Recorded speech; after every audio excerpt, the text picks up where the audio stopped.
Welcome to Bite Size Law. Today I'm going to do a little bit on police voluntary interviews.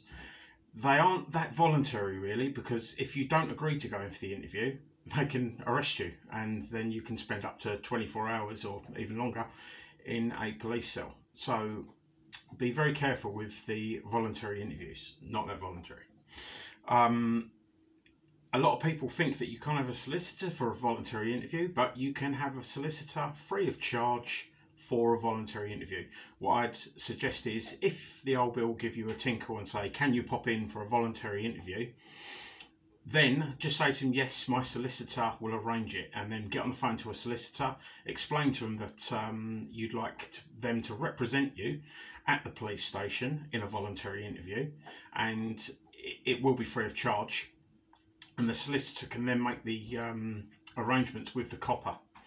So just literally get in touch with a solicitor. Now, my personal thoughts on this are that if you contact a solicitor at this stage and you get them involved, they are usually quite good, and they will hopefully be on your side unless they get a lot of police station work and do a lot of duty work and, you know, are friends with the old bill. Now, that having a solicitor for a voluntary interview, my personal way of doing it is I get the solicitor in to get what's called disclosure. It's what the police have to give the solicitor before the interview can start, and basically disclosure is the bare bones of why you're there. My dog's drinking water. God, he's a loud drinker, isn't he? Come on, Pooch. Sorry, I'll talk over it. Yeah, so basically you've got the solicitor will be given disclosure, which is the bare bones of what they want to talk to you about. You won't get that if you just go in on your own. And 9 times out of 10, the solicitor will always tell you to do a no comment interview. My personal one is not even to say no comment, just don't comment.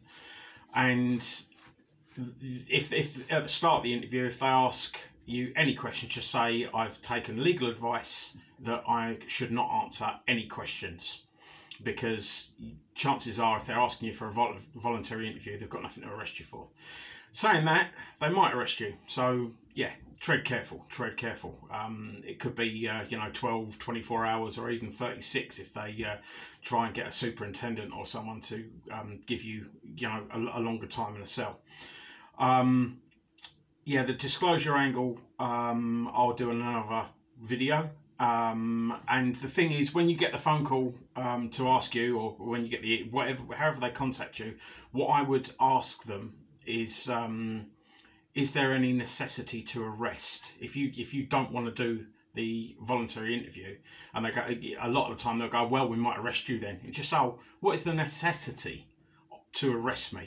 Because, for instance, you know, if they was nicking you for something like theft, the reason that they'd have a necessity to arrest you is that if they phoned you up and said to you, can you please come in and give us a interview regarding theft, and you've got the stolen item in your house, you'll get rid of it.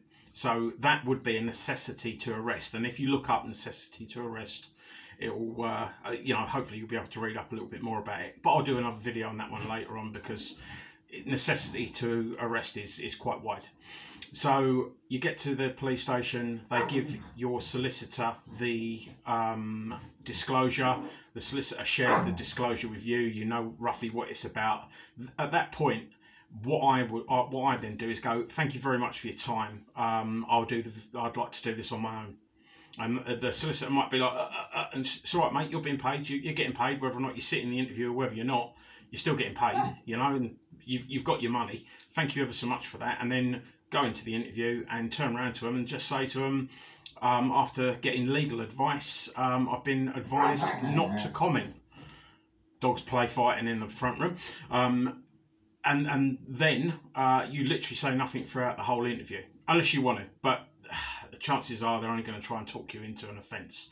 So be very careful on that one. But yeah, hopefully I'll be doing further chats on this one on my new Chrissy Morris Live channel, which is going to be for debates and advice and, you know, general chit chat and whatever else. I hope this helps.